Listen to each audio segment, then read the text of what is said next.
जिले में हुई हिंसक घटना के बाद अब अलग अलग तरीके की खबरें सामने आ रही हैं और दोनों समुदायों का पंचायतों का दौर भी जारी है। काफी गिरफ्तारियां हुई, काफी केस भी पुलिस के द्वारा दर्ज किए गए और उसके बाद बादशाहपुर के तिगरा में भी हिंदू महापंचायत का आयोजन किया गया था। उसके बाद अब फिर 13 तारीख को एक और महापंचायत हिंदू संगठन के द्वारा बुलाई गई, जो कि पोंड्री गांव में आयोजित की गई। उस पंचायत से जो संगठन के लोग थे, जो वीएचपी और बजरंग दल से जुड़े हुए लोग थे, जिन्होंने महापंचायत का जो संदेश दिया था, जिसको बुलाया था, जिसको ऑर्गेनाइज किया था, उसमें उन्होंने ये कहा था कि आगामी 28 अगस्त को वो दोबारा से ब्रिजमंडल यात्रा को निकालने जा रहे हैं।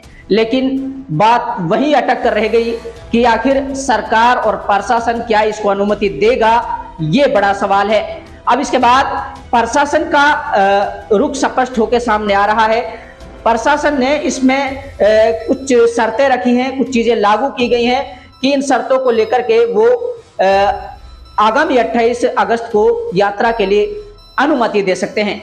वो चीजें क्या है वो भी हम आपको बताने की कोशिश करेंगे, क्योंकि जिस तरीके से बताया ये भी जा रहा है कि जो हिंदू संगठन है उनकी तरफ से अभी तक कोई आवेदन नहीं किया गया है। जैसी खबरें सामने आ रही हैं कि उनकी तरफ से अनुमति के लिए, यात्रा को अनुमति देने के लिए कोई भी उनको अभी तक लेटर नहीं मिला है। पुलिस ने कुछ चीजें सामने रखी हैं जो हम आपको बताने की कोशिश कर रहे हैं। जो कुछ शर्तें हैं वो शर्तें भी सामने आ रही हैं। 7 शर्तें रखी हैं जिसको अगर पूरा किया गया तो शायद प्रशासन ब्रिजमंडल यात्रा की दोबारा से अनुमति दे सकती है। यात्रा के दौरान सेंसिटिव रूट्स पूरे तरीके से बंद रहेंगे, एक शर्त इसको रखा गया है। और उसके साथ साथ यात्रा में सिर्फ 100 लोगों के शामिल होने की मंजूरी मिल सकती है। ये भी प्रशासन की जो 7 शर्तें उनमें से एक शर्त बताई जा रही है। उसके साथ साथ यात्रा में भड़काऊ भाषण देने वाले से सख्ती से निपटा जाएगा, ऐसी भी खबरें सामने आ रही हैं। और दूसरी चीज ये है कि उसके साथ साथ वैध और अवैध यानी कि दोनों हथियार, ये याद रहे कि वैध और अवैध दोनों तरीके के हथियार ले जाने की इजाजत नहीं दी जाएगी। इसके साथ साथ यात्रा के दौरान कानून व्यवस्था के लिए पुलिस मौजूद रहेगी। पुलिस पूरे मुस्तैदी के साथ, क्योंकि अब से पहले पुलिस प्रशासन की नाकामी की वजह से ये चीजें सामने आई। और उसके साथ साथ एक जो सबसे आखिरी जो शर्त है उसमें यह है कि विवादित लोगों के यात्रा में शामिल होने की अनुमति नहीं दी जाएगी। ये भी खबरें सामने आ रही हैं।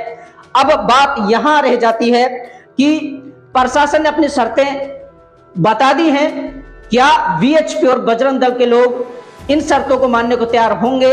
और उसके बाद ही प्रशासन ये अनुमति दे पाएगा कि ब्रिजमंडल यात्रा को जो खंडित हो गई थी, जैसे इन लोगों ने बताया, कि दोबारा से क्या वो नुहू मेवात से होकर के पूरी हो पाएगी?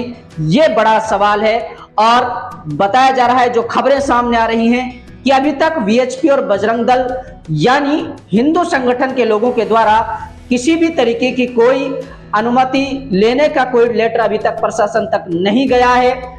और 28 तारीख के बारे में भी बताया जा रहा है कि कोई फिक्स नहीं है, उसके आगे पीछे भी उस तारीखें आगे पीछे बढ़ सकती हैं, घट सकती हैं। अभी तक इसके बारे में कोई क्लेरिफिकेशन नहीं है।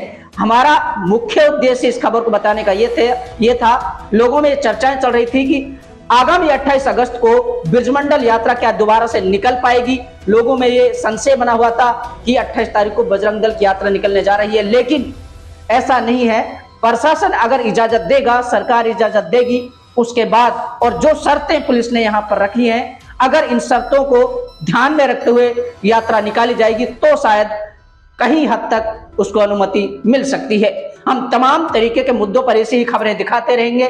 आप देखते रहिएगा सनातक टीवी चैनल।